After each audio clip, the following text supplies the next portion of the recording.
करके कहा कि जब हम पराधीन हो रहे थे, जब हम कमजोर थे तो हमारे देवालय ध्वस्त हो रहे थे, लेकिन जब हमारा आज़ादी का समय आया तो सोमनाथ क्यों वापस नए रूप में नहीं आना चाहिए, उसका जीर्णोद्धार क्यों नहीं होना चाहिए। यह जो आनंद का, ये जो एहसास है, ये जो पुरुषार्थ है, ये जो हमारी अंदर की अंतरात्मा है, ये क्यों स्वीकार नहीं करती कि हाँ आज़ादी का काल हो गया।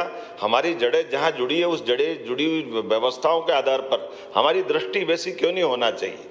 ये उसी दृष्टि का दोष होने का परिणाम है कि उनके उद्घाटन पे विवाद हुआ, और उद्घाटन के विवाद का मैं बाद में बात करूँगा। लेकिन सोमनाथ ने हमको वापस हमारे लिए उस दौर की तरफ पहुंचाया जहां से महात्मा गांधी जी ने आज़ादी के लिए भी संघर्ष की यात्रा प्रारंभ की थी। जब उनने कहा था कि मैं भारत की आत्मा गांवों में बसती है, और गांव से लेकर राम राज्य तक की बात करते हुए बापू ने जो जन जन के अंदर आज़ादी की ललक जगाई, जिसको अलग अलग काल में हमने अलग अलग प्रकार से उसको पूरा एक साथ समाज खड़ा कर ले बगैर हथियार के, ये जो हमारा अहिंसा का जो अस्त्र का उपयोग पहली बार हुआ है, ये मूल रूप से जिसको गीता के 13वें अध्याय में क्षेत्र और क्षेत्रज्ञ की कल्पना करके तो उत्पन्न किया गया है, वो भी तो शैक्षणिक परिसर में ही जाता है। जब क्षेत्र और क्षेत्रज्ञ की बात करते हैं तो हमारे यहाँ 84 लाख योनियों में से 4 ही प्रकार के उद्भव माने गए। उस उद्भव में अंडज, जरायुज और हम मान के चलते हैं कि जिस प्रकार से एक बीज को परमात्मा की दृष्टि से हम अंकुरित करने के पहले गर्भ में डालते हैं तो समय आने पे वो अपने आप अंकुरित होकर निकलता है। तो ये हमारे द्वारा अंदर के शरीर में डाले हुए संस्कार जब हमारी यात्रा पूरी होती है, यही तो बाहर निकलते हैं, और उस यात्रा का नाम ही तो भारतीय सनातन संस्कृति है, उससे अलग कहाँ जाता है। तो हमारे अंदर जो संस्कार पिरोज जाते हैं वो शैक्षणिक जगत से तो उनका एक तरह से सारी प्रक्रिया होती, और इसी कारण से तो हजारों लाखों साल से विश्वविद्यालय से पहले अगर अपन जाएं तो भारत से लोग जुड़ना क्यों चाहते हैं, भारत के नज़दीक क्यों आना चाहते हैं।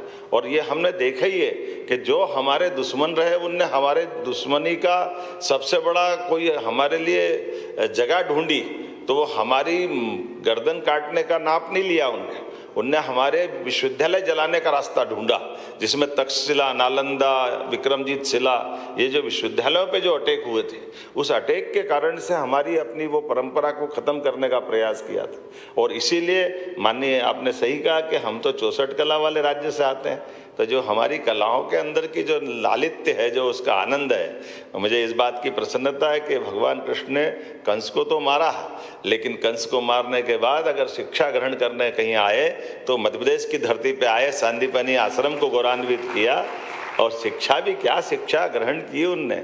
और इसीलिए वो हमारा उस समय का सिलेबस, उस समय की शिक्षा पद्धति, वो जो चीज़ें हैं उसको पुनर्स्मरण, पुनर्जागरण करने की जरूरत भी है कि कैसे कोई एक विद्यार्थी अपने काल में 64 कला, 14 विद्या, 18 पुराण, 4 वेद, और वो शिक्षा, ऐसी शिक्षा जिसकी सबसे बड़ी परीक्षा महाभारत के काल में जब युद्ध के घनघोर नगाड़े बज रहे हों, उस समय का कोलाहल भरा माहौल है, लेकिन वो मुंह पे शिक्षा ही तो आ रही है। ये कैसा दौर, कितना अच्छा दौर है, जिसके लिए अब मैं उसके गीत के भाव में पुराने फिल्म में एक अच्छा गाना आया था, उस पंक्ति से अपने को ध्यान में आता है कि हाँ हम देश के वासी हैं, होठों पे सच्चाई रहती है, दिल में सफाई रहती है। तो जो होठों पे सच्चाई लाए और दिल में सफाई लाए, वही तो शिक्षा है, और वो तभी आ सकती है जब रोम रोम में समा हो जाए। तो मैं मान के चलता हूँ आज का जो आपने रोजगार सृजन के साथ शिक्षा की बात कही है, तो हमने अपनी शिक्षा नीति के परिवेश में बहुत सारे प्रकार से वो सारे प्रयोग भी किए जो पूरे देश में हो सकता है नवाचार के रूप में जाने जाए, अग्रगण्य के नाते से जाना जाए। तो एक तरफ मध्य प्रदेश के अंदर 70 से ज़्यादा विश्वविद्यालय हमारे पास हुए हैं, जहाँ प्राइवेट और सरकारी दोनों का जोड़े, और हमारा कैंपस भी बहुत बड़ा हुआ है। उस कैंपस के अंदर संख्या तो बड़ी है, लेकिन इन कैंपसों के अंदर भी हमारी बहुत सारी नवाचार की स्थिति भी दिखाई दे रही है। मैं इस नाते से शिक्षा मंत्री जी को बधाई देना चाहूँगा, उच्च शिक्षा मंत्रालय के सारे अपने अधिकारी, कर्मचारी और बाकी लोगों को बधाई देना चाहूँगा।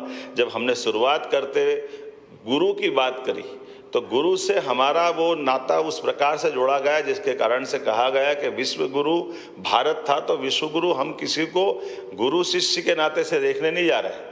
विश्व गुरु मतलब वही बात जिसके आधार पर जाना जाता है कि अंधेरे से प्रकाश की ओर जाने वाले व्यक्ति को हम गुरु कहते हैं, जो हमारे जीवन के अंधकार को प्रकाशमय कर दे, उसी को गुरु कहते हैं। इसलिए हमने वाइस चांसलर का नाम बदल करके कुलगुरु करने का प्रयास किया, ये हमारे अपने उच्च शिक्षा शैक्षणिक संस्थान में। और मुझे आनंद तो तब आया कि जवाहरलाल नेहरू यूनिवर्सिटी जैसे लोगों ने भी हमारे वहाँ का नाम भी बदल गया।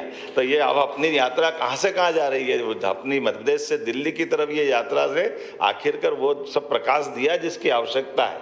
मैं महामहिम को धन्यवाद देना चाहूँगा, आपकी मौजूदगी में निर्णय हुआ और यहाँ फलीभूत हुआ और आगे तक चलता गया, उसका जो आनंद दिख रहा है। इसीलिए जब हमारे यहाँ 10,000 से ज़्यादा शैक्षणिक संस्थाओं में जब हमारी NEP 2020 के पाठ्यक्रम के हिसाब से पुनर्गठन की दिशा में आगे बढ़ गए, हमारे सांदीपनि विद्यालयों में लगभग कक्षा 6 से ज़्यादा, उसमें 220 से ज़्यादा विद्यालयों के अंदर कक्षा 6 के बच्चों को भी कोडिंग करने के लिए हमने अपनी कंप्यूटर लैब से जोड़ने का प्रयास किया है।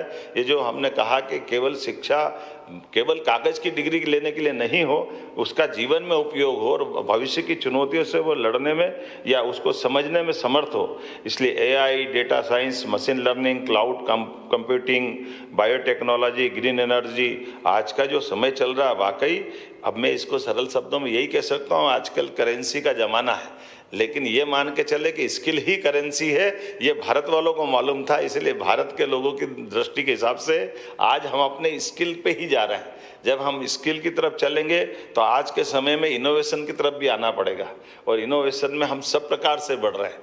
जब एग्रीकल्चर के मामले में भारत के अंदर सबसे तेज गति से आगे बढ़ने वाला अगर कोई राज्य है तो मध्य प्रदेश है।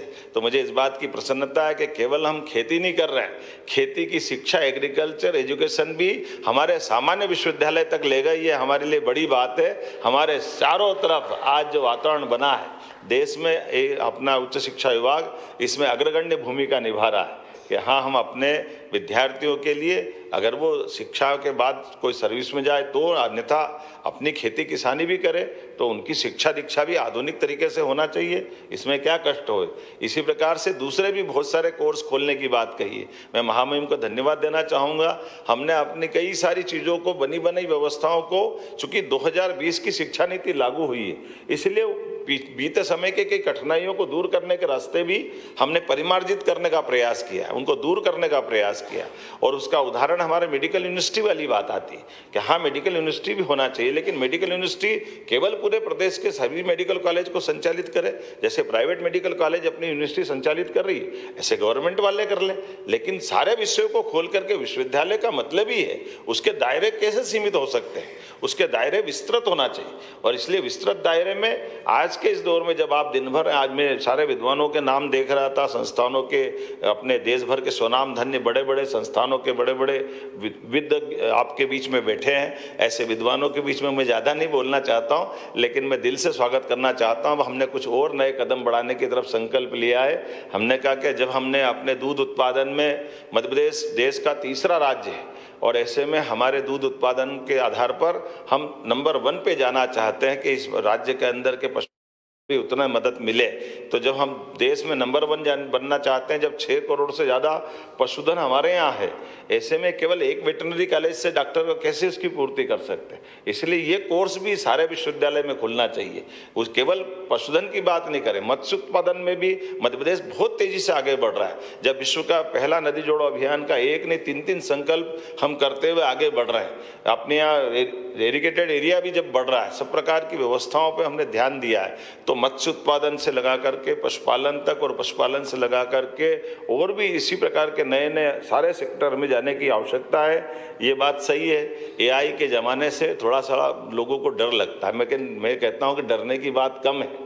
याद करो 2000 साल पहले हमारा तो अतीत कितना गौरवशाली है। हमारे यहाँ एक आदमी था जो राजा राज्य भी चलाता और भूत भी पकड़ लेता। विक्रम बेताल कहाँ था? हमारे पास ही तो था, और कहाँ जाएगा हमारे यहाँ।